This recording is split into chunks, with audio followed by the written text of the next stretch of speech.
За, сайн байцгаана уу бүгдээрээ? Сайхан амарцгаасан уу? Сайн байцгаана уу? За, өнөөдөр нэлээд serious сэдвээр ярина. За, саяхан тэгтээ бүр өмнө нь бас зөндөө тиймэрхүү тохиолдол би сонсч байсан. Нэг одоо ингээд ерөнхийдөө сүмдэр номлогч юм уу багш нарыг ингээд араас нь муулдаг тийм аюу болдог байхгүй заримдаа ер нь бол. Тэгээ бас саяхан дахиад нэг газар нэг тийм давтагдсан байна. Тэгээд тэр бол надад үнэндээ бол яг зөв санагдаагүй. Яагаад гэвэл хэрвээ хэн нэгэн хүн одоо тэр сүмийнхаа пастор нь байгаад нэг хүн орж авч номлуулчаад яг араас нь хүмүүсийн нүдэн дээр энэ хүн дутуу яриад байна, буруу яриад байна гэд ингээд цогсон гэдэг чи одоо юу гэсэн ч үг юм те. Нөгөө нь ослгүй буруу юм яриаг байгаа байхгүй. Тэгээ дутуу яриад байна. Ийм муу ингэж байж болохгүй гэд ингэсэн байгаа. Тэгээ иймэрхүү хандлага голцоо юуг илэрхийлж яддаг вөхтөр би энэ хүнээс илүү сайн байна л гэж хэлээд байна гэсэн. Тэгэхээр бид нар ихэнхдээ бидний ер нь бол нэг заримдаа хүнтэй ойлголцдоггүй ч юм уу ярьж сууж байгаа нэг муудалцчдаг шалтгаан чинь дандаа л тэр байгаа шүү дээ. Миний бодож байгаатай нөгөө хүний бодол нийцэхгүй болонгод бид нар юу тохиолддог вэ? Уур бухимдал төрж эхэлнэ. Тэгээ тэр нэг илэрхийлэхгүйгээс шалтгаалаад бас нэг урт удаан хугацаанд үргэлжлэнэ. Тэгэхээр бид нар ямар нэг байдлаар хин нэгэндээ зөрчилдөж, хин нэг бид нар шүүж, хин нэг ямар нэг байдлаар хэлэх гэж явах үедээ нэг зүйлийг бодох хэрэгтэй. Юу гэхээр бид нар Бурхныг буруугаар төлөөлж байгаагаа бид нар анзаарахгүй байх гэдэг байна. За өнөөдөр бид нар юуны тухай ярих гэдэг гэхээр бид бол Бурхныг төлөөлөөд байж байгаа улсууд байхгүй юу? Тэгэхээр Бурхан гэсэн үг биш. Гэхдээ бид нар Бурхны нэрийг ариунаар дуурсдгаа гэдээ баг бүтэн сайн болгонд л ирээ залбирч байгаа. Зарим хүмүүс бол өглөө болгон энийг залбирдаг юм бүр заншилтай гэж байгаа байхгүй юу? За ингээд одоо таны нэр ариунаар дуурсгах болтугай гिचгээд өдөржингөө хүнтэй муудалцаад хүнийг дээш доош нь хийгээд ингээд одоо хүнтэй зодтолтож нүдэлтэд явчвал юу болох вэ? Тийм ээ? Бүр дээр үед тийм болж байсан шүү дээ. Нөгөө загалмаатны аяндаа ингээд болж ялаа. Есүсийн нэрээр баг тэр чинь мянган жилийн аяндаа хийж байгаа шүү дээ. Юу гэсэн ч үгүй те амар олон хүний ус одоо цус урсгасан юм аюултай юм болсон. Ер нь бол Бурхны нэрээр дайтна гэдэг бол энэ бол ойлгомжгүй зүйл. Энэ бол зөвхөн хуучин гэрээнд ялангуяа одоо бүр яг биеэр хүний цус урсгаж байгаа яг тийм тохиолдол гарч байгаа шүү дээ. Эн чинь бүр угсаа нь яг юу вэ гэдэг айгүй чухал байхгүй. Сая та бүхэн хэрвээ санаж байвал манай юуник Чикагоос ирсэн хойгоо пастор нэг Новагийн гэр бүлийн тухай ярьж байгаа та. Нова ургас хураагаад усан үзэм тараад тэндээ хураагаад тэргээр нэг шүүрс дарсан нөгөөх нь исчихсэн. За тэгээд тэргээ дарс болгодог нь болохоор үерээс ч өмнө хүмүүс янз бүрийн байдлаар дарс хэргэлдэг байсан байх магадлалтай. За дарсанд нь согтцоо. Тэгсэн чи тэнд Новогийн 3 хүүгийн нэг бол Хаамын одоо ач хүү нь ямар нэгэн юм өөрийнхөө өвөөдөө хийсэн байна. Тэгээ өндөр өвөөдөө хийсэн байна. Очиж одоо хормоо хотын сүкс юм уу яасан нэг ямар нэг байдлаар нэг ичгүүртэй нэг юм хийсэн. Тэгээ Ново сэрэнгүүтээ юу гэж хэлж байгаа гэхээр сэрэнгүүтээ юу гэж хэлж байгаа нөхдөр тий Хаамыг ингээд харахта ач хүүг нь хараад байгаа. Кананыг хараад идэг гэж хэлж байгаа. Тэгээ тэдний газар нутаг одоо ах дүүнэрх нь болог гэж ингэж хэлж байгаа. Тэнгүүд одоо нэг Шемийн удамч нь еврейчүүд байгаа шүү дээ. Тэнгүү чинь бүр яг нарийн тайлбарлаад ирэх юм бол Шемийнхэнд тэр Хаамын буюу тэр Хаамын удмаас төрсэн Канаанчуудын нутгийг өгж байгаа. Энэ үйл явдал бол хуучин гэрээнд гарч байгаа байхгүй. Тэгэхээр яагаад ингээ Канаанд амьдарч байсан 29 янзын үндэстэн ястанг очоод гинт нутгийг булаагаад авчих гэдэг чинь хаос Новогийн үед тийм ээ тэдний өвөг дээдсийн хийсэн буруу юмнаас болж байгаа байхгүй. Хараал хүртсэн. Шийдгэл болсон гэсэн утгатай. За ингээд одоо хараад өрөөл яриад эхлэхэр чинь одоо ингээд нэг юм карма марма гэсэн юмтай холбоод эхэлдэг. Тийм юм байдаггүй гэдгийг би өнөөдөр та бүхэн нотолж өгнө. Тийм байдаг. За газар дэлхийд бурхан биднийг сонгосон шалтгаан нь юу? Биднийг тэр дуудсан шалтгаан нь юу? Өөрийнхөө нэрийн төлөө биднийг хэрэглэхийг хүссэн. Тэр өөрийнхөө нэрийн төлөө амьдраасаа гэж хүсэж байдаг. Энэ нь бид бурханы нэрийн төлөө төлөөл болж бид нар амьдарч байгаа. Тэгвэл бид нар буруу төлөөлөл болохоос сэрэмжлэх ёстой байна. Буруу төлөөлөл болохоос. За бидний үг алив нэг одоо шүүлт, дүгнэлт хүмүүсийг бурханд ойртуулж гин үү, холдуулж гин үү? Энийг бид нар өөрсдөөсөө асуух хэрэгтэй. Сургаалт үгс номын 18:21 дээр хэл гэдэг амьлуулах бас өхөл хүчтэй. Хэн үүнд дурлан үр жимсийг нь хүртнэ гэсэн баг. Баруун солгоогүй одоо хүн муулаад, хүн доош нь хийгээл, хүнийг хараагаал явдаг хүмүүс та нар мэдэх байх тийм ээ. Харин бид нар өнөөдөр чинь одоо ерөөлийн хүүхдүүд болсон байгаа даа шүү дээ. Бүр ерөөлийн сувг болсон гэдээ бүр өөртөө итгэдэг мөртлөө зөвхөн энийг бид нар одоо ингээ олж байгаа орлого дээрээ бид нар энийг бодоод байвал энэ буруу ойлголт аа. Ерөөлийн сувг гэж юу хэлж байгаа? Бид бусдын ерөөгдөж байгааг харахтаа баярлах ёстой гэж утгатай байхгүй. Тэгэхээр бидний хэлээрээ бусдыг ерөөдөг байх ёстой. Бусдыг босгодог байх ёстой гэдгийг хэлж шээ тийм ээ. Тийм болохоор Паул элч юу гэж хэлдэг вэ?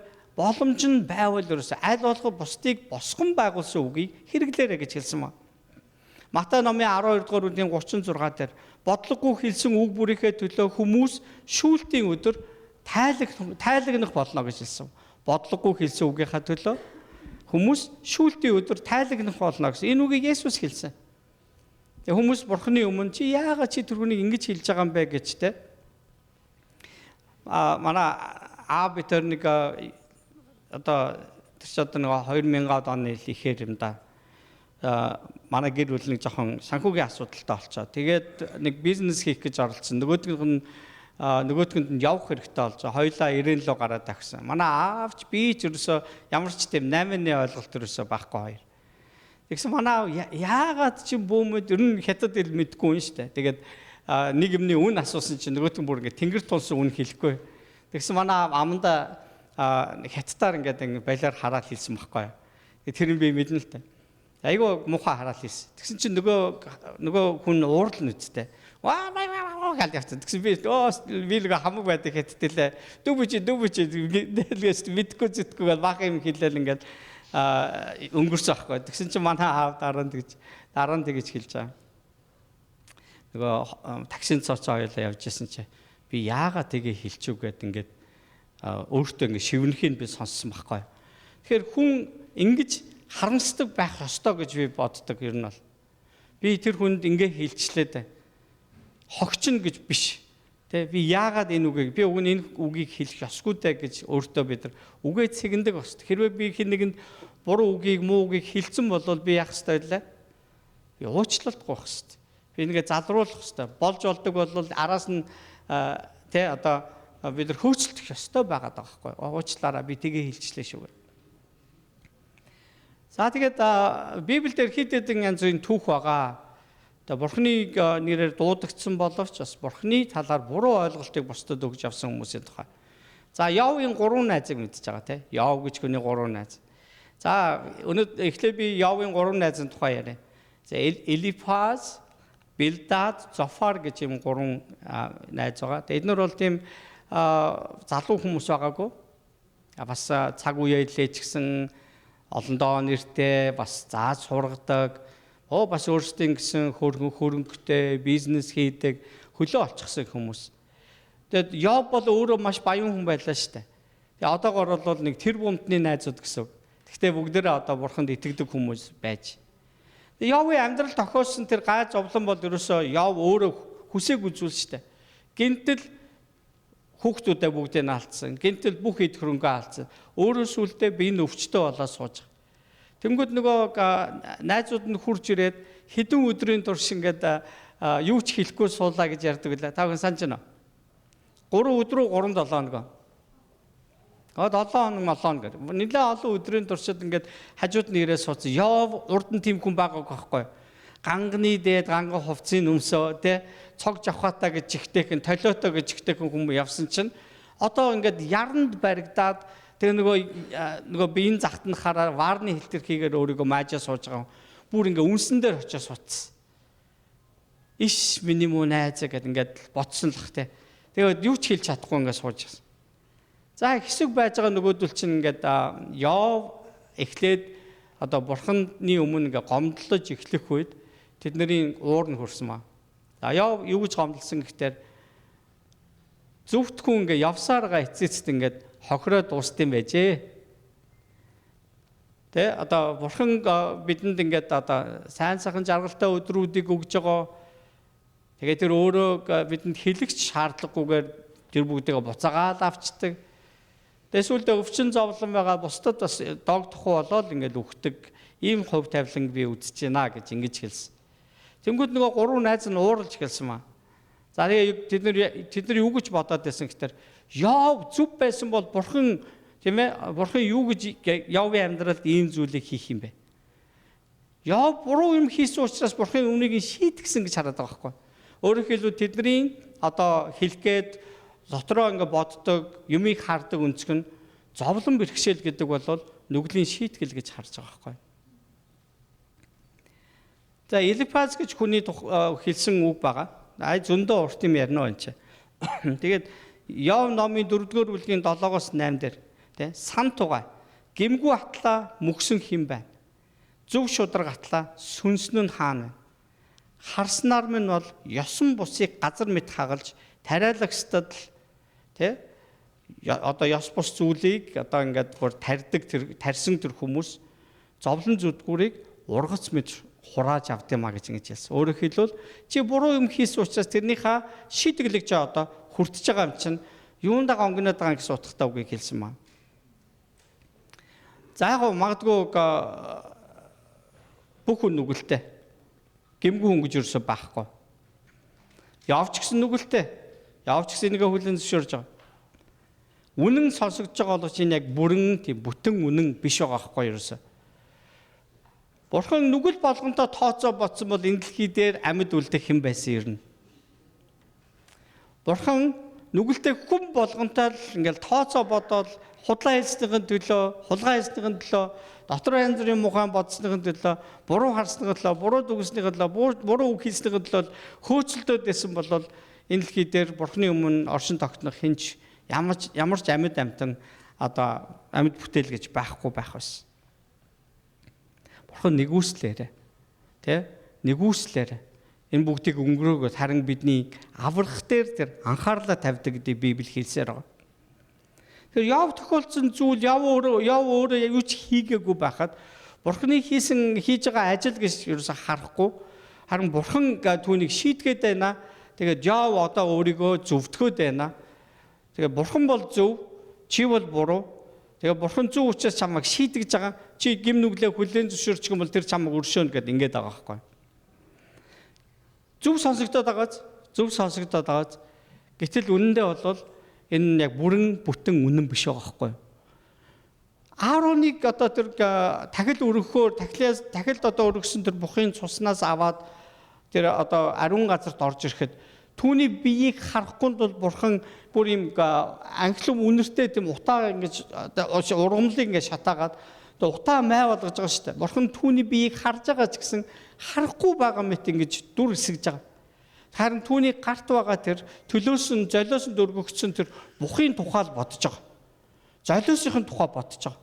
Тэгээд үүгээр энийг өргөөд одоо Бурхан тэдэнд зааж гисэн арга замын дагуу энэ одоо тахлыг өргөснийхэн дараа уучлахаар Бурхан хүлээж байгаа л энэ Бурханы хүсэл байгаа болохоос энэ Аарон нүгэлтэй штэ.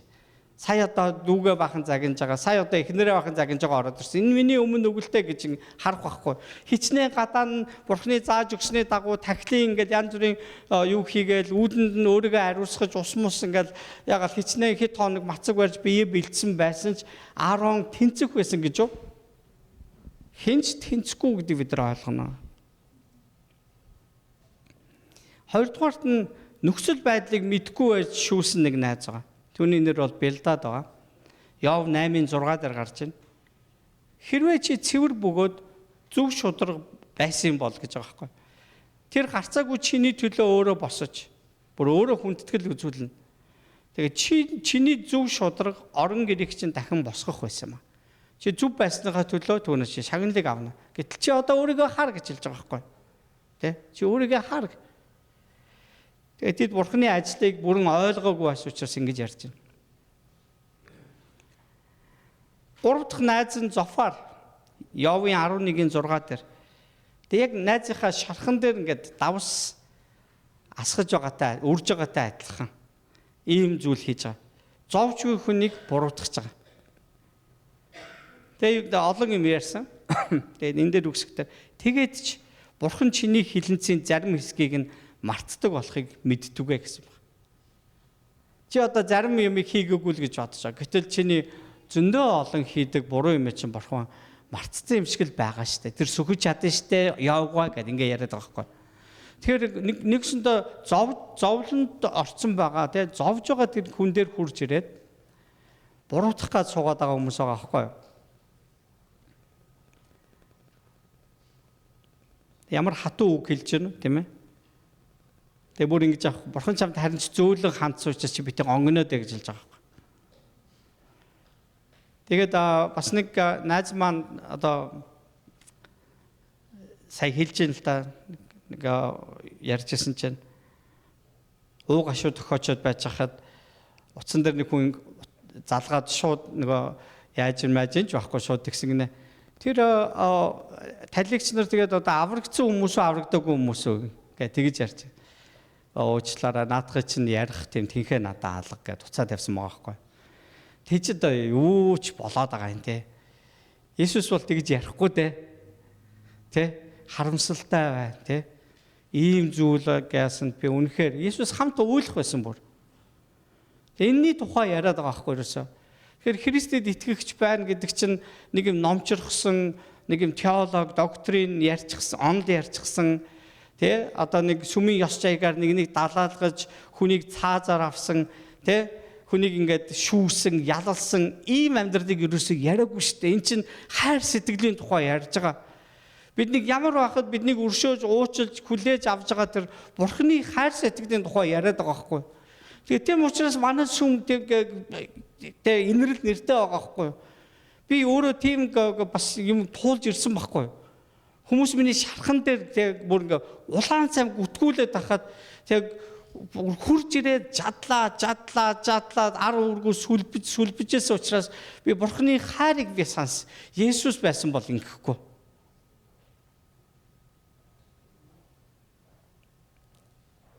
Эзэн хариулж байгаа. За ингээ Йов ном бол урт ном 66 бүлэгтэй. Тэгээд Йов эцэст нь Йовч дуугаа болсон, нөгөө найзууд нь ч дуугаа болсон. Харин нэг Элихүү гэдэг нэг залуу энд гардаг. Тэгээд тэр хүний тухай ерөөсө Библиэлд өөр газар ямар ч тайлбар байхгүй. Энэ тухай үед ч гэсэн нэгэн залуу тэнд сууж ижээ гэж. Тэгээ бүхэл бүтэн 3-7 хоногийн турш ингээд тэнд суугаад тэр ингээд найзууд хоорондоо ингээд яаж ярьж байгаа марж байгааг нь тэр нэг юм 3-4 хүн суучаа яриад байгаа гэж битээ бодороо заа. Эдгээр чинь баян хүмүүс. Нөгөө зарцнаар нь тэ ойр хавийн хүмүүсийн ч цуг байгаа байхгүй. Тэгээд тэд нар чинь эдний ярьж байгаа марж байгааг чинь бас тэмдэглэж авч байгаа хүмүүс байгаа шүү дээ. Тэд нар л энийг чинь цуглуулж байгаа ш тэр нь болоод тэгж ярьсан байхгүй ингэсэн байхгүй. За нэг иймэрхүү тэнд бөөн хүмүүсийн нэг цуглаан болоод сууж исэн чинь тэнд юм болж байгаа.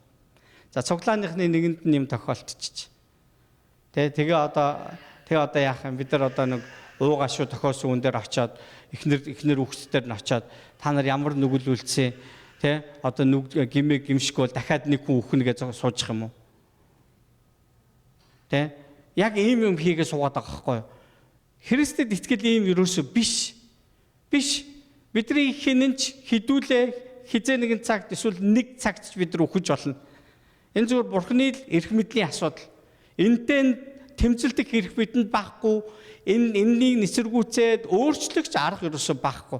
Бурхан энийг аль хэдийн тогтооцсон. Харин Бурхан энийг утга учиртай өгчөөд байхад нь бид нар утга учиргүй зүйл болоод байна гэж хэрэлдээд байж болохгүй нэ шүү дээ. Тэгэхээр Йов яг ингэж маргаад байхгүй юу? Энэ утга учиртай байгаа хаа.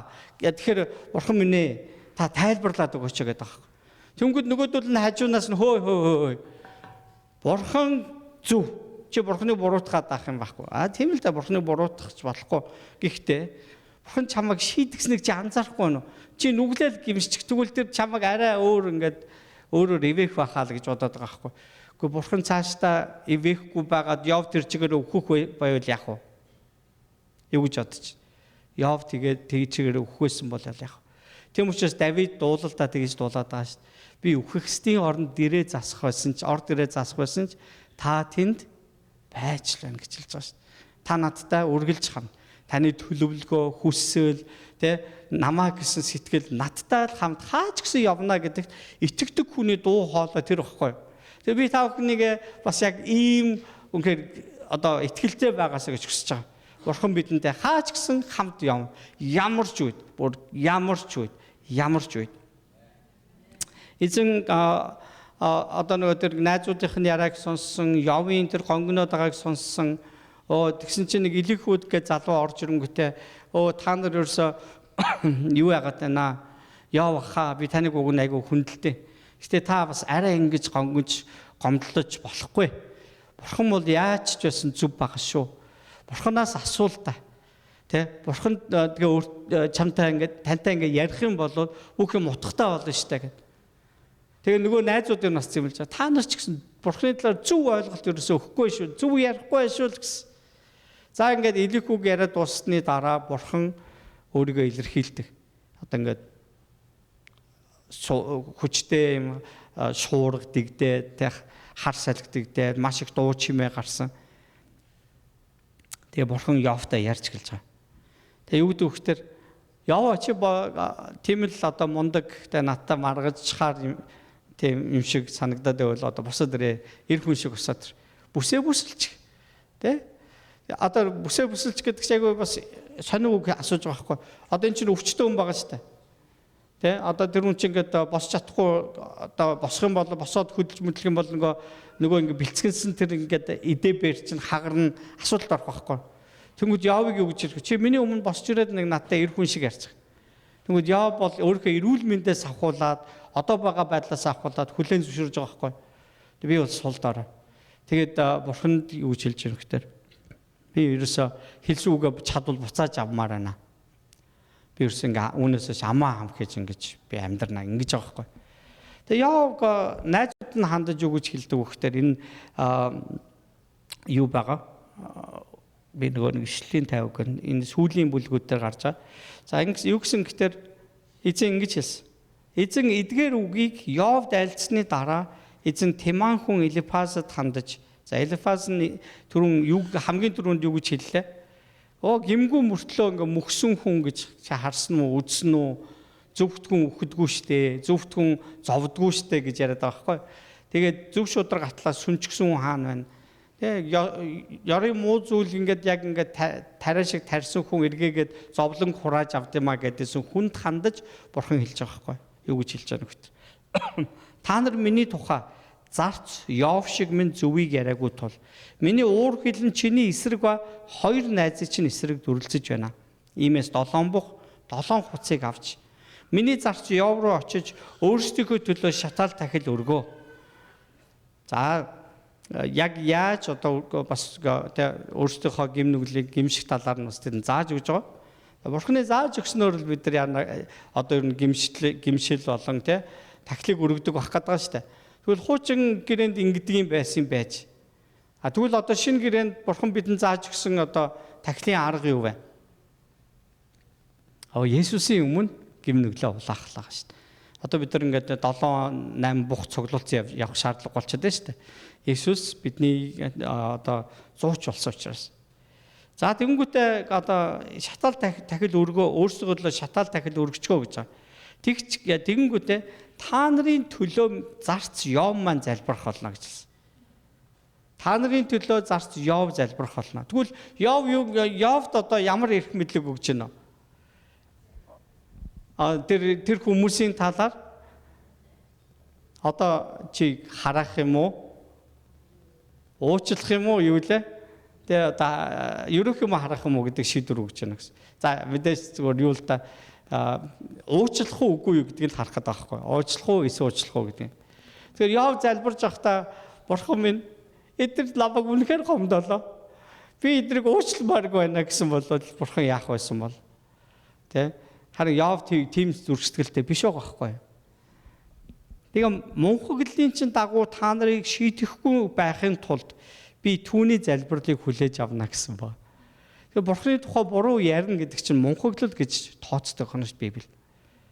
Эдгээр яг Бурхны талаар зөв юм яриад байгаа юм шиг өөрсдийнхөө зүтгээ тайлбарлаад байна гэдэг чинь мунхаглал гэсэн үг байхгүй. Тэгэхээр анд нөхдөө бид нар Бурхны тухай ярьж байхдаа Библийн тухай бас янз бүрийн тайлбаруудыг уншиж байхдаа бас ярьж байхдаа сурж байхдаа бид нар цензур авах хэрэгтэй. Юм болгоныг бид нар тайлбарлаж чадахгүй. Юм болгоно бид нар тайлбар авч чадахгүй байгаа. Энийг л ерөөсөө бид нар хүлээн зөвшөөрөх хэрэгтэй. Тэгэл одоо нөгөө нэг миний нэг бас хүлээн зөвшөөрөхгүй юмнууд байгаа шүү дээ. Амьдралын асуудлуудыг ямар нэг юмар заавал тайлбарлах гэдэг байгаа байхгүй юу? Гэхдээ эн чинь яг энэ Библиэд хэлсэн мунхаглал байвал яах вэ? Хүшээ хөө хинэ манайгаа чиний одоо амьдрал чи ийм асуудал гараад тэрнээс болоод байгаа юм шүү. Эннээс болоод байгаа юм шүү гэд ингээд байвал тэ чиний одоо үгдээ чинь үглээс болоод байгаа юм шүү. Ингээд байгаа юм шүү гэд энэ төстөө сонсогдохгүй нь. Тэгэхээр чин энэ хэрэг Бурхны нүдэнд мунхаглал гэж харагддаг бол яах вэ?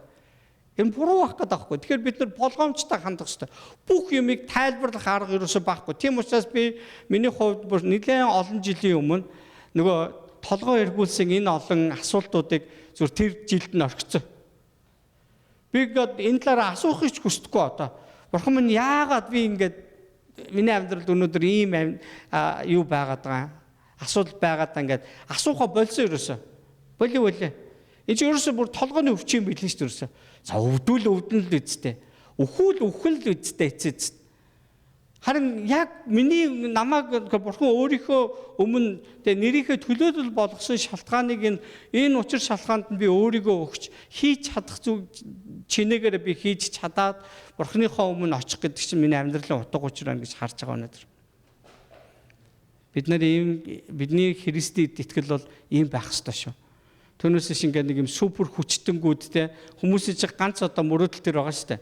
Одоо нөгөө нэг Marvel Center нөгөө юунууд те одоо Avengers-ууд Iron Man зэнтэр суу ингээл хүчтэй хүмүүс байгаа шүү дээ те супер хүчтэй Hulk ч юм уу одоо нэг шидтэй хүмүүс.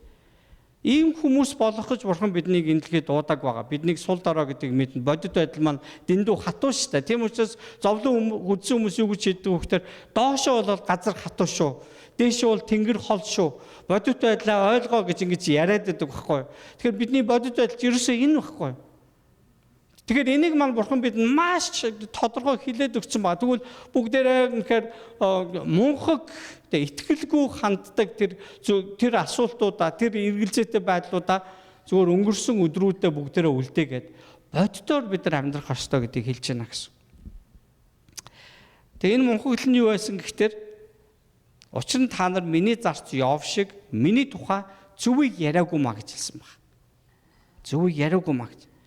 Ингээд Тиман хүн Элифаз, Шуух хүн Билдад болон Намат хүн Зофор нар явж эзний тэдэнд айлцсны дагуу хийсэн билээ. Эзэн Йовыг хүлээн авчаа гэж хэлсэн баг.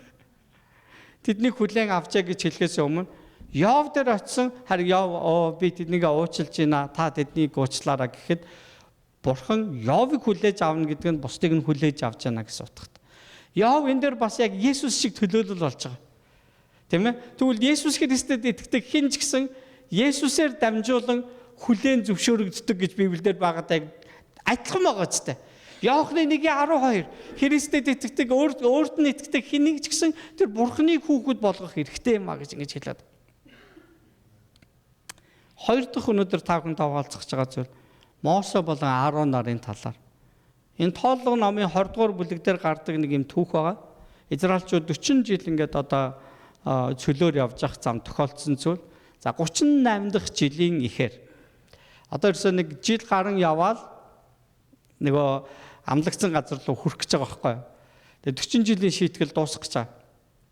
Тэгээ бүгд мэддэг энийг.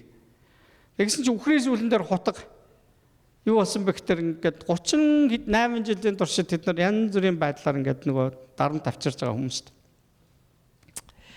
За би мартчихгүй та нэг надаа юу агараа заяа. Йовын хүүхд Мошегийн ихчгээ надад сануулаарай заяа. Энэ айгүй чухал сэдв би ярихаар. Асуудал яг ямар үед дэгдэг вэ гэдгийг харуулах гэсэн. За энд 38 дахь жилийн ихээр юу болсон гэсэн чинь энд за 1-р сард Израилийн хөвгүүд даяар хотол түмэн зээний цүлд ирж ард олон Кэдэшт буудалсан юм а. Мириам тэнд өөд болж. Мириам гэдэг чинь Мосегийн эгч нь баг. За тэндээ тавигдлаа гэсэн. Хотол түмэнд уух ус тэдэнд байсангүй. Тэгээд тэд Мосе Аарон нарын эсрэг цугласан юм а гэж. Ард олон Моседо маргалдан бидний ах дүүс эзний өмнө мөхөх үед бид ч мөхсөн болоосаа гэсэн юм. За энэ 38 жилийн өмнө болсон үйл явдлыг дурсаж байгаа. 80,000 хүн өгсөн тэгэхэд. Тэнгүү тэдэнтэй ч гэсэн хамт бид нар айл хэдийн өгцөн байсан болоосаа. Одоо өөрөөр хэлбэл 38 жил тэслээ штэ. Одоо энд ингээ усгүй харангадаж өгөх байсан бол 38 жилийн өмнө тэр 80,000 хүнтэй хамт 80,000 нэгд хүн бол өгчих минь яалаа да гэж харамсаж байна гэсэн үг байхгүй. Энэ Монхог явдал мөн биз? Мөн үү? Бид нар өнөөдөр нөгөө Мангуурл пастор чинь 51 хүрсэн байгаа шүү дээ. Тэ? Би ингээ харамсаад байвал яах вэ? 51 жилийн өмнө төрөхтөө өгчих минь яас. Яв яг тэгсэн шүү бас. Эхээс төрсөн өдрөө харааснаар хэлдэг. Хүн ийм Монхог заяа. Үлээгээ ээж 51 жил амьдэрсэн гэж хин нэг надад хэлсэн шүү дээ. Тэг юмдаа харамсаад байгаа. 51 жил сайхан амьдралаа шүү дээ. Зовлон зүдгүүр янз бүрийн туулаалтай ингээл явлаа. Шавар шалбагтаж явлаа. Тэгээ төдий чинээ ингээд 51 жил гим хийлээ нөгөө нөхөрчөө. Тэ төдий чинээ 51 жил бурхны нэг үүслээр амьдралаа. Одоо надаа юу хэрэгтэй? Тэгээ өнөөдөр би нэг цалингүй царайгүй ажилгүй болсныхоо төлөө 51 жилийн өмнө өгцөн байсан бол яалаа да. Эсвэл нөгөө нэг юугаа санаал одоо нэг амиа хорлохчихснаа санаал. Тэгэхээр 92 оны 7 сарын 4 сарын 25-нд тэр 17 хүрч явахдаа өгчихгүй явта. Тэгсэн бол энэ одоо Христэд итгэж амьдарч гин гээд ингээд зовхгүй байх байсан ингээд ингэж харамсаж байгаадаа яг адилхан юм хэлж гин гэсэн. Энэ бол Монхоглолоо. Монхог байдал шийтгэгддэг гэж мэдхөө. Монхог байдал шийтгэгддэг Библийн харуул. Монхог байдал гэж юу гэлээд байгаа гэхээр бурханд итгэхгүй байхыг хэлж байгаа. За ингээд нөгөөдөл чи харамссан. Тэгээд юу гэсэн гэхээр биднийг энэ ёрын муу газар авчирхаар юуд чи биднийг Египтээс гаргав. Энд чин үр тариа, инжир, усан үзэм, анар ингээд жимс байдаг нутаг биш. Бас энд уух ус жалга гэцгээс. Тэгтэн Мосе Аароноор чуулганы дундаас уулзалтын майхны үүдэнд гарч очин нүрээрээ унахад эзний цог жавхлан тэдэнд үзэгдлээ. За одоо бурхан тэдэндээ ярьж шít. Энд чи гайхамшигт явдал мөн үү? Мөн. За тэгээ Мосе Аарон өдөр ингээ бурханы орчхуг үцээр гад ингээд сүлдээ жоохон тасцсан байдаг гэсэн юм болоо да. Инсулины дүжрэл гэдэг шиг тийм эмний дүжрэл гэдэг болчихсон. Тэгээс энд нэг сони болж эзэн Мосед тайгаа ав. Чи өөрийн ах Ааронтой хамт даяар хотол түмнийг цуглуулад ус гаргуулахаар тэдний өмнө хадтай яригтун. Хинтээ яригсан бай? Хад. За санаж гараа. Ингэж тэдэнд хаднаас ус гаргаж даяар хотол түмэн ба тэдний мал амтныг услагтон гэсэн ба. Монгол хэлэнд түн тантун болчоор яадаг үлээ? Тушаал. Хадтай яриараа гэж хэлээгөө. Хадтай ярихыг хичээгээрэй гэж хэлээгөө. Хадтай яриг түн гэсэн. Бас түн тантун л орцоогоо сте. Эзний тушаасан ёсоор. За эзний тушаасан ёсоор Мосе түүний өмнөөс таяг авсан юм а. За түүний тушаасны ёсоор таяг авсан. За бид нар заримдаа бурхны үгийг сонсоод биелүүлэхээр таяг авнаа. Айгу дандаа л авна шүү дээ. Таяг гэдэг чинь шийдвэр шүү дээ бол тэ. За ингээд таяг авна. Тэгчээд яаж биелүүлдэггүй гэсэн чинь Мосе Ааron нар хадны өмнө чуулганыг цуглуулчаад тэгээ тэр тэдэнд юу гэсэн гэхтээ сонсогдоо.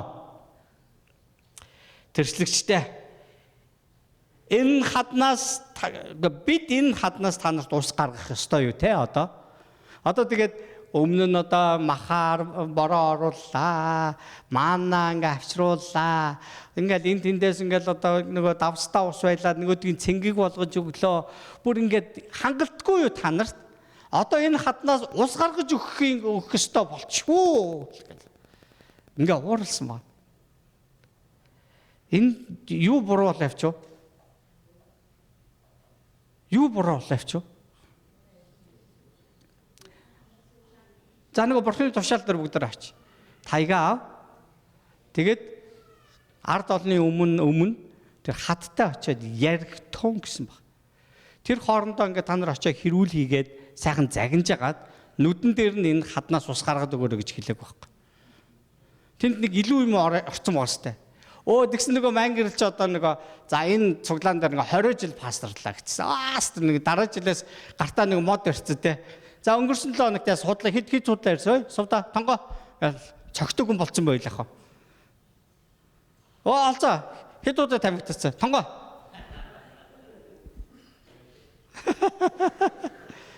Ийм болцсон байх үү те. Тийм бурхан надаа өглөө загч жагаад за чи тайг биш микрофон аваарэ. Тэгээ чи зүгээр миний өмнөөс те миний хэлснийг л хийгээрэй гэж үл. Бурханы үгийг яг тэр чигээр нь би дамжуулах ёстой л гэсэн үг байхгүй юу? Тэрс дунд нь нөгөө ман гурлын нөгөө нэг эсцэн гурал орж ирээд. Тэ? Тэгээд хүмүүс ингээд нэг савааддаг те. Тэгээ бүр нөгөөдгөө ирэлж мэрэлцэн барьж орж ирээд бүр ингээд хүний толгоо молгоо авах чихмиг тасдах юм бодоо явж байгаа. Ноо. Энэ бол бурхан тэгж хэлээг байхгүй. Тэгсэн нөгөөдөл чинь тэгээд энэ хидрүүлс. Тэгээ яасан гэхээр Мосе айгу сүртэй наргу хүмүүсийн өмнө гараа өргөөл. Айгу сүртэй штэ тий. Тайгаа харцсан гараа өргөөл. Хүмүүс одоо энэ яах нь гэж харсан. Тэгсэн чинь тайгаараа хадыг 2 удаа зогс. За энэ 2 3 цогч жоод нь ерөөсөө тийм заримдаа хүмүүс хадыг ууртаа цогсон учраас бурхан уурлсан гэж боддог заа. Үгүй шүү заа. Яг түрүүний тайлбар шүү заа. За ингээд ярьлаа. Цааш нь уншия гэдэг. За ингээд 2 удаа цогсон ус ариун ихээр ориглон гарч хотол түмэн бас тэдний мал амьтад ууцхав. Харин эзэн Мосе Ааронарт айлдахдаа Израилийн хөвгүүдийн нүдний өмнө намайг ариун хэмээн харагдуулахаар та нар надад итгээгүй учраас. Яг энэ зогсоод бүгдээрээ харъя. Хадтай ярихаар очихсан байхгүй юу? Тэнгүүд энэ дотроо боловсруулж байгаа. Бид нар бас ингээд бидний өмнө асуудал маань байна. Амьдралын асуудлууд, тулах хэрэгтэй бэрхшээлүүд тэ бас ингээд бүр дайсан байж болно шүү дээ. Миний өмнөөс очиод ингээд яриараа гэж хэлж байгаа. Есүс бидэнд аль хэдийнэ яаж ярихыг тушаасан шүү дээ. Тэ? Эндээс өргөгдөөд тэнгист хаягдгаж тэгж хэлүүл хэл тэ? Итгэлээрээ хий. Тийм ээ? Ингэж ярихыг л хэлсэн. Итгэлийн тухай яриад байгаа байхгүй. Тэнгүүд яасан гэхээр боцсон байна л да. Хүмүүсийг цуглуулж явахдаа хадтай очиод ярингууд хад ус гаргаж өгөх юм байх та. Ингээ харах тэр хадыг нэг жоохон цогцсон ч юм уу хөшчихэн ч юм бол тэр завсраар ус гарах юм шиг байна гэж бодсон ч яж бол. Тэр хаднаас жоохон ус шүүржсэн ч гэж болно шүү дээ тийм ээ. Жоохон хөлөрцөн хад байсан ч гэж болно. Тэнгүүд нөө чинь очиод бурхны хий гэсний дагуу хийхгүйгээр очиод тэр хадыг цохиж одоо ус гаргаж өгж байгаа байхгүй. Тэгээ энүүгээрээ юг харуулах гэхээр өөрөө бурхны яг хэлсний дагуу хийхэд бурхны үгээр бүх зүйл хөдөлдөг гэдэгт бүр итгэхгүй байна гэсэн үг байхгүй. Тэгээ бид нэр үнэхээр бас эзний үгийг ингээд сонсоод хүлээж авдаг. Амин гэж хүлээж авчаад яг амьдралд маань бурхны хэлсний дагуу биелдэг гэдэгт итгэхгүй байгаад яг адилхан үйлдэл хийж байна гэсэн үг байхгүй. Тэгэхээр бурхан энэнд дуртай байдгүйг л үгүй. Юу гэсэн гэхээр намайг ариун гэж харагдуулахаар та нар надад итгээгүй учраас гэт тэдэнд шийтгэл ирсэн. Миний тэдэнд өгсөн нутагт энэ чуулганыг та нар аваачихгүй гэсэн. Тэд нар удирдагч ч гэсэн одоо жил хагасын дараа тэд нар удирдлагаасаа бууна гэсэн үг.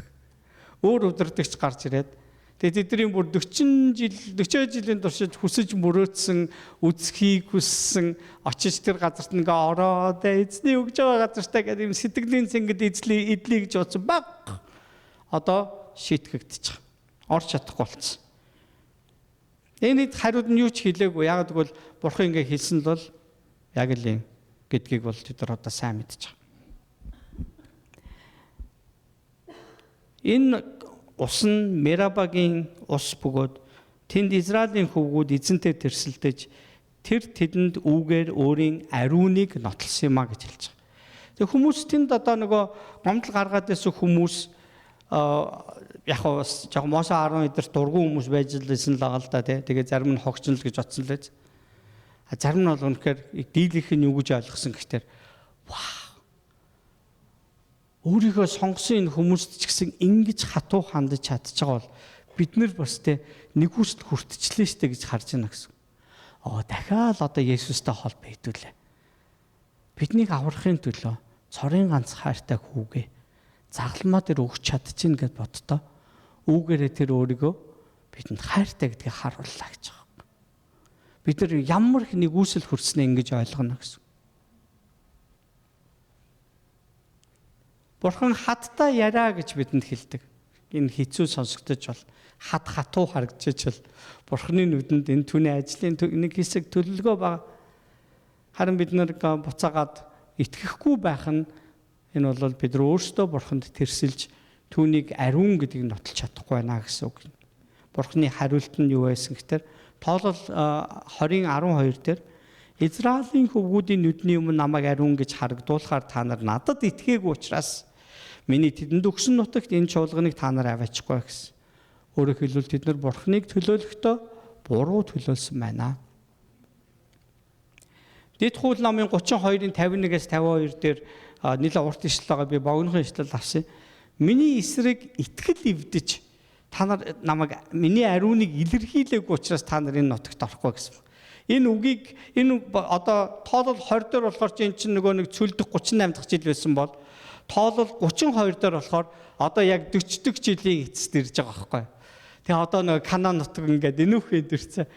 Нөгөө далаагаас ингээд тэр орж ирээд тэр уул нөгөө юм нуруу байгаа шүү дээ. Тийм өндөр уулаас ингэж ирдэг тэр уур цэвшээ ингээд үнэртэж эхэлж байгаа нөгөө цөлөөс орж ирж байгаа хүмүүст айгүй гоё үнэрч байгаа шүү дээ. Харин тийшээ орж чадахгүй. Харин Бурхан жоохон зөөллөөд ингэж хэлж та нар холоос харж болно гэсэн баг. Тэгээ Мосе өндөр уулан дээрээс харснаар одоо Мосегийн түүх тэнд өндөрлөдөг байхгүй. Мосе бол үнэхээр өөрийн үеийнхэн дундаас хамгийн ямар хүн байсан гэж Библи хэлсэн байдаг бай. Би өнөөдөр жоохон шагнал бэлдсэн бол шагнал өгөхөр байна шүү дээ. Үеийнхэн дотроос тэр үнэхээр хамгийн даруун байсан гэж хэлж байгаа байхгүй. Вау, тий? Бурханы үгэнд тэгж бичигдсэн байгаа даа шүү дээ. Тэгээ гол нь нөгөө Мосегийн бичиж үлдээсэн номон дээр нь тэгээ бичигдсэн байхгүй юу? Тэнгүүд Мосе өөрийгөө тэгээ бодцсон байх та гэж бодож хүмүүс бодож байгаа. Үгүй Бурхан энийг зөвшөөрөөгүй бол тэгж бичигдэхгүй угаасаа. Хасгчл тань. Гурав дахь нь өнөөгийн Христэд итгэгч бид энийг яаж хүлээж авах вэ? За нөгөө нэг эгчин Явын хүүхдүүдийн тухай Мосегийн эгчийн тухай би заавал ярих гэсэн шүү дээ. Энэ хоёр тохиолдолд найзууд нь ирээд бас тэр ард олон ирээд одоо ингээд дарамт учруулахад тий асуудал болгоход эдгээр яагаад ууралсан шалтгаан бас байгаа. Яв дөнгөж сая хүүхдүүдэд алдсан байгаа шүү дээ. Эд хөрөнгөнд бол тэр харамсаагүй ерөөсөө. Тий ерөөсөө харамсаагүй. Тэгээ хүүхдүүдэд алдсан. Эхнэр нь хурж ирээд одоо наад Бурханыгаа хараагаад өхүүл таарна гэж хэлчихэд ууртаа ингээд яваад гисэн. Тэнгүүд чи ийм мунхаг юм ярьж болохгүй гэж ингэж хэлж байгаа. Мунхаг юм ярьж болохгүй гэсэн. Тэгвэл мунхаг гэдэг чинь юу гэсэн үг гэлээ? Бурханд итгэхгүй байх. Ийм мунхаг юм бити яраараа гэсэн ба. Тэгээ Йов амаараа нүгэл үйлдэггүй гэсэн ба. Тэгээ Йов сэтгэлдээ бол ингээ хүүхдүүдийнхээ араас бүр үхтэй гашууж байгаа шүү. Тэгсэн чинь найз нар эренгүүтээ шархан дээр нь давс асгачаа. Тэнгүүд Йов тесэрж байгаа байхгүй. Тесэрж байгаа байхгүй. Тэгэхээр энийг Бурхан ойлгодог. Мосе 2 дөнгөсөө эгчин нас урчихсан. Газар дээр ганц эгчин нас урсан байхгүй. Дөнгөс нас ураад байж исэн чинь угаашуутай байж хахад ард олон ороод ирсэн. Айгу бол Аарон, Мириам 2 Мосе 2 майхан дотор эмгэнээ суужсэн баг тийм ээ. Тэгсэн чинь гадаа нэр чинь гэдэг ингээд янгууд нөгөө хоёр чинь ядаан чи авда та нар мөн ч цагаа олоод гарч ирээд майхны өмнө унахад Бурхан тэнд өөрийгөө илчилж байгаа байхгүй. Гэсэн ч Бурхан тэр зөв шударгынхаа дагуу тэр нэгэн шийдвэр гаргасныг тэднийг нөгөө амлагдсан газарт оруулахгүй гिचгсэн баг. Энэ эрх мэдэл Бурханд байдаг. Гэхдээ тэд нар тухайн үед тэднэрт харамсалтай байгаа ч гэсэн Бусад тэр өөр ард олон бүгдээрээ бурхан бол үнэхээр ариун юм байна гэдгийг мэдчихэж байгаа. Ойлгож харж байгаа. Энэ бол маш чухал байгаа. Амен. Петр номон дээр тэгсэн ба бурхан өөрийн нэрийг аврах чадaltaй шүү гэсэн баг. Газар дэлхий дээр ганц ч хүн бурханд итгэхгүй байгаа юм шиг бүх хүн таны эсрэг иргэцэн байгаа юм шиг санагдаж бурханы нэр үнэхээр бусдын улан дор гიშгэд сүм чуулганууд бор дарлагдаж, устгагдаж, шатаагдаж янз бүр болж исэн чи битгий зөвхрөөр Библиэлд хэлсэн. Бурхан хэрвээ амьд оршин байгаа гэдэг та итгэж байгаа. Тэр өөрийн нэрийг аврах чадaltaй. Зүгээр өөрийгөө илчилгээд хангалттай байхгүй юусэн. Амен. Тэ нэг бүр хэд хэдэн тийм тохиолдол гарсан байлаа шүү дээ. Нөгөө нэг юм одоо Африкт эс нөө ханс нэг муслимын шашинтай бас энэ номлогч нар бүр Христийг харааж байгаа шүү дээ. Тэгээ Христийг хараагаад Христэд итгэж хүн бүрийг толгой дараалан алгах ёстой гэдэг ингээ яриа сууж байхдаа ингээ газар дээр зүрх нь хаагдаад өгч байгаа байхгүй. Бүр бичлэг нь байгаа. Тэр нэг хүн биш бүр нэлээ хэдэн хүний тийм бичлэг байж байгаа. Тэнгүүд энийг нэг хүмүүс юу гэж харуулж байгаа гэхээр тэд нар яг Есүсийг нөгөө доромжлох үедээ ийм гисгэл аваад байна гэж харж байгаа байхгүй. Бурханаар тоглохгүй шүү. Тэ? Бидний бурхан амьд оршигч шүү. Тэ? Амен. Тэгвэл өнөөгийн Христэд итгэгч бид нар бүр тэр тусмаа эзнээсээ хамгийн хэмээдэг хүмүүс ах ёстой шүү дээ. Та хүн юу гэж бодож байна? За, нэгдүгürt нь бид нар бусдыг шүүх тал дээр юу гэж харах ёстой? Бусдыг шүүх тал дээр Матай 7-р бүлгийн 1-2 дээр Есүс хэлсэн. Бүү шүү, тэгвэл шүүгдэхгүй. Та нар хэрхэн шүүн, түнчлэн шүүгдэнэ. Өөрсдийнхөө хэмжсэн хэмжээсээр та нар хэмжигдэх болно гэсэн ба. Гэхдээ нэрээ их л амархан бид нар нэг шүүдэг тийм ээ. Тэр одоо тэгээд ахараад. Тэгцсмаа өөрсдөө би өөрийнхөө хэмжиж байгаа хэмжээсээр би бас бусдад шүүгдэх нь ойлгомжтой байгаа байхгүй юу? Энэ Есүс хэлсэн үг. Дараа нь Илч Паул юу гэж хэлсэн гэхээр Ромыхонд бичсэн загтлын 2:1 дээр бусдыг шүүдгээрээ та өөрийгөө яллаж өгдөм аа гэсэн. Бусдыг шүүдэг та өөрийгөө яллаж өгдөм аа гэдэг утгаар хэлсэн. Тэгвэл бусдыг шүүх тал дээр бид нар бусдыг шүүж болохгүй нэ шүү дээ. Тэгээ бид нар яаж хэмжиж байгаа тэрүүгээр бид нар буцааж шүүгдэх нь өөрийгөө ялладаг бахна бид нар. За хоёрдугаарт нь Бурханы нэрийг доромжлуулах зүйлсийг бид нар хийх тал дээр яаж вэ? Бурханы нэрийг доромжлуулах зүйл дээр.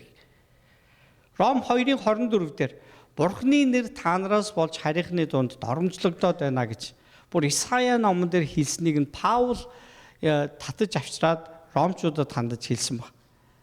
Бурханы нэр харийнхны дунд доромжлогдно гэдэг нь юу гэсэн үг вэ? Харийнхан гэж хэнийг хэлээд байгаа гэхээр Бурханд итгэдэггүй хүмүүсийг л хэлээд байгаа байхгүй юу? Тэгэхээр Бурханд итгэдэггүй хүмүүсийн дунд тэг ингээд нүдний булаа болцсон. Энэрээс өмнөхийн чинь ингээл хоёр тал болцсон. Чи би станараа тэр нэгнийхээ ингээл муу мухаа ингээл ухчихсан ингээд байвал Бурханы нэрийг л хүн муу хэлнэ. Түүнээс та бидний нэгнийхэн талд хинч хизээж орохгүй. Энэ бол аюулгүй чухал зүйл шүү дээ. Тэгээд манай бас нэг Монголд байгаа нэг бас христчэн байгууллагын нэг нөхөр гинт халагдаад шаардлагаад нөгөө чинь юу шүүхтэй очиад нөгөө байгууллага өгч. Тэгээ одоо тэр шүүхтэрэ заргалтад яваад идэг. Тэгээ нэг энэ чинь бас айгүй бас сонирхолтой. Тэгээд дараа нь хүмүүс баахан комент доор нь бичсэн лээсэ. Хэднэр тэгнэ гэсэн байж байгаа байхгүй юу? Тэгээ юу гэсэн ч үг нэ. Бид нар яагаад тэгэх хэвтэй. Тэгэхээр бид нар бас яг алив нэг зүйлийг өөрийнхөө төлөө хийх гэж захта бодох хэрэгтэй байхгүй. Энэ Бурханы нэрийг доромжлуулах зүйл мөн үү? Би өөрөө хохирол болоод үлдэх ёстойгоор Бурхан төлөвлөсөн байна уугүй юу? Бид нар Бурханаас асуух хэрэгтэй шүү дээ. Миний нэг одоо хөрхий нас орсон л та нэг найз нэг уурандаа намайг цогчжээ. Тэгээ уг нь бол би жоохон нөгөө сүмд явахаас өмнө би жоохон нөгөөтгөндөө жоохон дээрлэх үдүү байсан байхгүй юу? Тэгсэн чинь нөгөө чинь намайг сүмд явдаг болсноос хойш юу жоохон дээрлэх хандаад идэлцэх байхгүй юу? Тэг доржлоо янз бүр хэлээл тэгэл. Тэгсэн чинь нэг зүгээр сагс тоглож байгаа ч илүү нөгөө чинь уурлаад намайг цогтөг шүү дээ.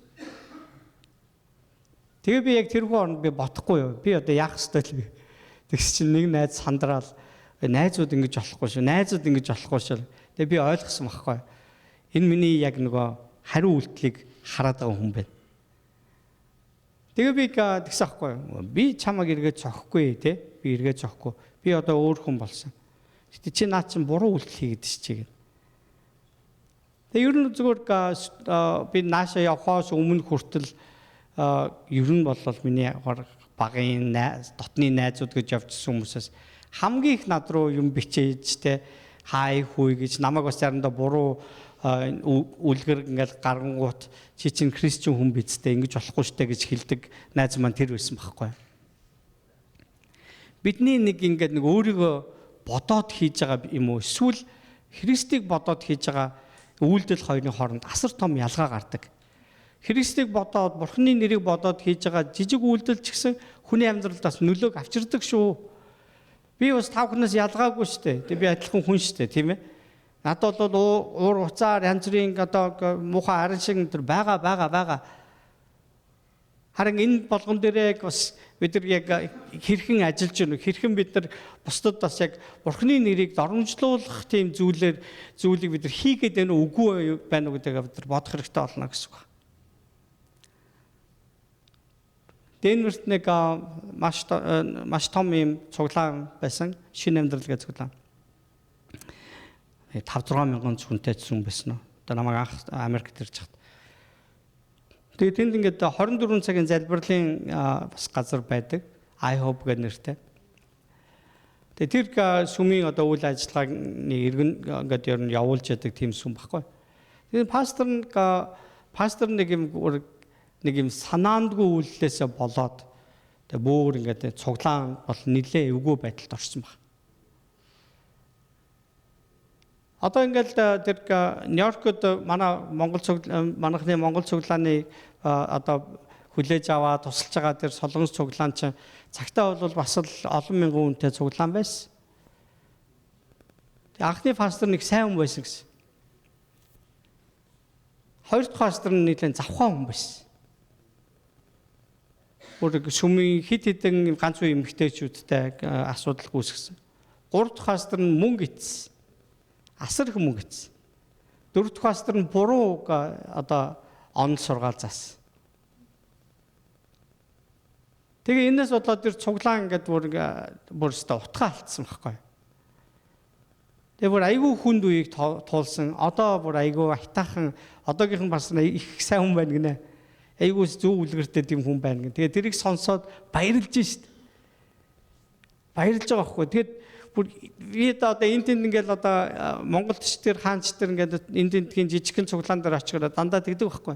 Дөнгөж эхэлж байгаа цуглаан учраас та нар ингээд нэг аяг зүгээр л уучлаад өнгөрөөгөө л яваараа нэг нь хаяа хашгираад ууралж болно зүгээр л өнгөрөөч тэ эвтэйхэн яриад өнгөрөөч аль болох та нар эвтэй бай тэр чинь бурхан загсан зүйл шүү бурханы нэрийг муу хэлүүлэхээр битээ амьдраараа ингээд загж байгаа гарч ирдэг. Би хоёр мэлсэн бусдыг бид нар шүүж болохгүй нь. Хоёрдугаарт нь бид нар бурхны нэрийг муу хэлвэл доромжлуулах зүйлийг бид нар хийж болохгүй. Гуравдугаарт нь бардам байдал гэдэг бол үнэнхээр энэ сүрэл байгаа. Бардам байдал. Сургаалт үгсийн 16-гийн 18 дээр сүрлийн өмнө бардам зан явж, уналтын өмнө ихэрхүү зан алхах юм а гэж хэлсэн ба. Бид нар нэг жоохон амьдрал нэг жоохон нэг асуудал жоохон намжаад ирэхээр бид нар онгороод эхэлдэг штэ. Тэ болж гин чадж шээ. Ингээл эхэлдэг. Тэг яг нэг юм бид нар угаасаа тэгэл насаараа л хүүхдүүд л байгаа тоххой ерөөсөө. Тэ яа би нэг тэгэж томорж байгаа хүмүүс харж лээс. Өнөөдөр ингээл алдсан ч өшөө ингээл насаараа ийдсэн ч ингээл одоо бүр миний хүүхдүүд идээд барахгүй идэх хөрөнгө байна л гэдэг. Тийм эд хөрөнгөн дээр бардам зан харагддаг, хүний эрх мэдэл дээр бардам зан харагддаг, бас чадвараа өөрийгөө үнэлж байгаа байдал дээр бас бардам зан харагдаж гад байдаг тийм ээ. Тэгэл хүмүүстэй харилцаан дээр бас ингээд бардам зан харагдаж гад байдаг. Харилцаан дээр бид нар амар болгоомжтой байх хэрэгтэй. Нэг ийштэй одоо нэг ийм байхаар болчих хэрэгтэй юм ба. Нэгнээсээ дээр гарах гэд хэрэггүй Библи зөвлөсөн байгаа шүү дээ. харин нөгөө хүнээ өөрөөсөө дээр гэд үзэж. Тэгээ энэ дээр бид нар айгүй ухаан зарах ёстой юм байлээ шүү. Их ингээл нэг хөрхи арука нэг юм хилдэг. Нөгөөдг нь би тэр чин тийм биш хөөе. Тийм биш. Юм мангар юм яриад байгаа гэн ингээд ихлүүл яг хаа. Би энэ хүнээс илүү ухаантай байна гэж би хэлэх гээд байна гэсэн үг. Миний л зүггээд л ингээд үгүй өөрөө чинь зүв байж болно. Гэхдээ хэлсэн байгаа шүү дээ. Та нар хүчтэй хүчгүй нэгэндээ тий тааруулаараа гэж хэлээд байгаа байхгүй. Нөгөө хүн чинь тэрнээс болж одоо итгэлээс холдоод ингээд цөхрөөд сулдаад явчих үедээ. Ингэхгүй тулд та нар хүчтэй сул дорой нэгнийхээ ачааг үүрлцээрэй гэж ингэж хэлж байгаа. Энэ бол зөв амьдрал шүү. Амен. За тэгвэл бид нар хэрхэн зөв амьдрах юм болж байна? За өөрсдөө даруусах хэрэгтэй болох нэ. Яаков номын 4:6 дээр бурхан бардамныг эсэргүүцэж дарууд нэгүсэл үзүүлдэг. Энэ сургаалт үгсээс татсан ишлэл байгаа. Мөн зовж зүдэрж байгаа хүнийг биднийг инэрээрэй гэж хэлсэн байгаа. Иесус хэлсэн байгаа шүү дээ. Та нар яа гэлээ? Баярлаж хүмүүстэй хамт баярлаж гашуудж хүмүүстэй яа гэсэн. Гашуудан үйл гэж ингэж хэлсэн. Энэ Ромын 12:15 дээр Паул бас загсан. Яаковын 11:19 дээр та нар хүмүүсийг сонсохдоо түргэн байгаарай гэсэн. Тэ? Ярихтаа удаан байж уур хилэнд алгуур байгаарай гэсэн. Одоо тэгээд бид нар жоохон насан явцгааж байгаа болохоор хүний өөдөөс айгүйхэн ингээд ярьдаг болж байгаа шүү дээ, тийм ээ. Нөгөө хүнээс сонсохгүй. Ялангуяа залуу хүн яриад тэгээ өөдөөс яриа л ингээд зогсохгүй. Тэгээ эн чинь бас жоохон нөгөө хүнээ хүндлэхгүй л болж харагдаж шүү дээ, тийм ээ. Тийм болохоор аль болох сонсоод, бөөр сүртэй байгаад тэгээ нэг цөөн үгээр тий. Юм болгон тайлбар өгөх гээд байх шаардлага байхгүй шүү. Тэр нь болоод би нэг ахтай би нэг хөдөө вагон дотор ингээд танилцчихсан аахгүй. Тэгээд бид нар ингээд бөөн залуучууд ингээд янз бүрийн насны хүмүүс ингээд баг болчихсон бид нар сайн мэдээнд явж ирсэн. Тэр ах ингээд бид нар чинь ингээд нэг ойрлолцоор нэг юм сууж байгаа хүмүүстэй ингээд сайн мэдээд хараагаал Есүсийн тухай яриалаас тэр ах ингээд нэг юм настаа нэг ах байсан байхгүй. Гэсэн чинь тэр ах нэг 2-3 арай залуутар хүмүүстэй явж ирсэн. Тэдрэл шөвлөжөөд байгаа байхгүй. Тэгсэн нөгөө ах чинь аймаг 50 дуугаа суугаад байгаа байхгүй. Тэгээ ингээд бид нар удаан олон цаг ингээд хамт явсан болох тэр нэгээ юу хийдэг мэдгийг нь айгу мэдээл те. Тэгсэн би тэгчихгүй ингээд би нэг жоохон нөгөө нэг залуучуудтай юм ярьж хагаад нөгөөдөл чи айгу хилтэй олсод байна л та англи юм л те. Би одоо англи хэл жоохон сурыг гэж одоо англи үсийг бас чийжилж байгаа гэдгсэн чи.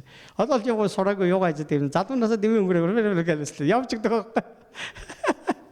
Тэгсэн нөгөө настаа тэгдэг байхгүй.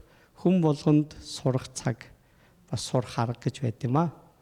Хүнийг өөрийнхөө чаддаг юмараа хүнийг дээрлэхэ гэдэг чинь мунхаг явдал ахгүй юм. Тэгж энд бодогдчихэв. Чаддаг юмараа хүнийг дээрлэх гэдэг чинь айгүй аюултай шүү дээ. Айгүй аюултай зүйл. Энэ бол бардам зан. Тэгэхээр бид нар зов зүдэрч байгаа хүнийг инэрч сурах хэрэгтэй байна. Тийм ээ? Одоо би пастор юм гэхээр л зэрэг одоо нэг юм гашуудаа сууж байгаа хүн дээр очил. За нөгөө нас орсон хүн чинь аврагдсан хүн үү аврагдаагүй хүн нөгөө тэр бол яг зөв яриа биш байхгүй юу яг гэсэн дээрээ. Тайлгаруулах гэж оролж байгаа жоохон өөр аргаар очих хэвээр ярих хэвээр байхгүй тий. Зүгээр хамт очиод өөлжөтл тайтгар хугацаа гэж байгаа шүү дээ зүгээс. Тийм. Тэгэхээр ийм юм болоод идэг байх гэдэг. Тэгэхээр бидний юу гэж хэлж байгаа хүнийг сонсохдоо түргэн бай. Сонсоорой ойлгоорой л гэж хэлээд шүү дээ. Тэгээ ярихтаа харин удаан бай гэдэг нь бодож байгаад яар гэж хэлж байгаа. Тэгээд уур хилэнд бас та нар алгуур бай гэж хэлж байгаа. Тийм ээ. Тэгэхээр чука гэдэг одоо өнгөрсөн хугацаанд чам руу ууралж исэн бол намайг уучлаарай тий би одоо өнөөс хойш уурлахтаа удаан байя. Тэнгүү чука бодож байгаа хэрэг энэ юусе хийцэж уурлж байгаа яагаад гэдэг. Хайр дотор үннийг ярьж сурах хэрэгтэй бид нэ.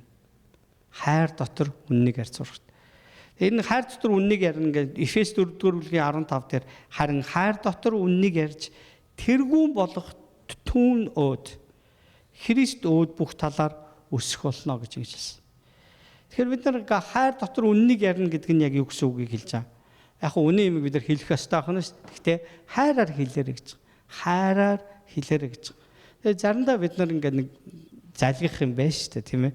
Залгих юм байна ш. Тэгэхээр заримдаа хүмүүс бол ингээд юу юм л та бас үйлчлэлийг бас заримдаа тэгж ойлгодог. Хүмүүсийг хайрлах нь зөвхөн онцгой хүмүүсийн ажил гэж бодоод байдаг. Үгүй шүү дээ. Би л хайрлаж чадахгүйгээ боддог хүн бас байдаг. Үгүй. Хайр чинь бас бид нар олон янзаар илэрхийлж болно шүү дээ. Заавал тэр тэврээл, үнсээл, тэ олон цагаар хамт байгаа, өдөр шөнөгүй хамт байгаа гэдэг чинь эн чинь хайр гэж би бодохгүй байна. Харин тэр хүний төлөө үнэхээр сэтгэл гаргаж, сэтгэлийг хуваалцаж, инэрч байгаа бол эн чинь хайр шүү дээ, тийм ээ? Бас хайрлаж байгааг л харуулж л шүү дээ. Тэгээ нөгөө манай аав нэг тэгж хэлж байсан тийм ээ. Манайхаар шиг л ах トゥ олонтой болох төр чинь янз бүрийн хүмүүс ирнэ. Тэгээ нэг манай аавын талд, ээжийн талд ингээд нэг тийм нэг ах нар байсан. Нэг сүртэй орж ирэн заяа. Жилдээ нэг удаа ч юм уу, 2 жилд нэг удаа ч юм уу. Тэг ингээд үхсэн юм шиг алга болчихдог. Тэгээ амьд үгүй мэддэхгүй. Тэгээ орж ирэхээр ингээд одоо тэндээс тэгээд ингээд баах юм ярьж байгаа л тэгээд за би одоо ингээд тийшээ явахгүй болохгүй. Нэг ах их чинь гайхна үсттэй. Үүшээ чи одоо 2 жил алга болчоод нэг орж ирчээ одоо өөр айлд очих хоног чи хоноод явд юм байгаа ч таа. Тэгээ тун болохгүй ингээд гараа авчих байхгүй. Тэгээ гараа нэг хөр тэгээ гараа авсан чинь араас нь тэгжсэн. Зайлал дөө тэгт. Бас тэгээ бид нарт нэг жоохон тэгээ юутай юм болохоор өөр айлаар орохгүй бид манайхаар л зүгээр ороод гарч байгаа шүү дээ энэ чаавс. Ингээд нэг зөөлөн үг хэлж байгаа байхгүй. Бүр энэнд сурмаар байна тийм ээ. Хүнийг ингээд тэгээ араас нь ингэж гой боддог те. Иш чаавс ингээд жоохон заримдаа хэлэхгүйгээ мэдхгүй маа энэ чинь тэгээд яг тэгж байгаа өөр болно үстэй гэх ингээ өнгөрөөж чаддаг болмоор байна. Энд чинь яг бүр төгсрөл байна. Бүр Иесус бүр тэгэж те. Бурхны зөвхт ариун төлөөлөл байх талаар бид нар сурлаа. Матай 5:16 дээр хүмүүс та нарын сайн үйлсийг хараад Тэнгэрдэг эцгийг чинь алдаршуулахын тулд та нарын гэрэл тэдний өмнө тийхүү гэрэлдэг гэж хэлсэн. 2-р Коринтын 5-р бүлгийн 20 дээр бид бол Христийн төлөөх элчин сайд юм а гэж хэлсэн.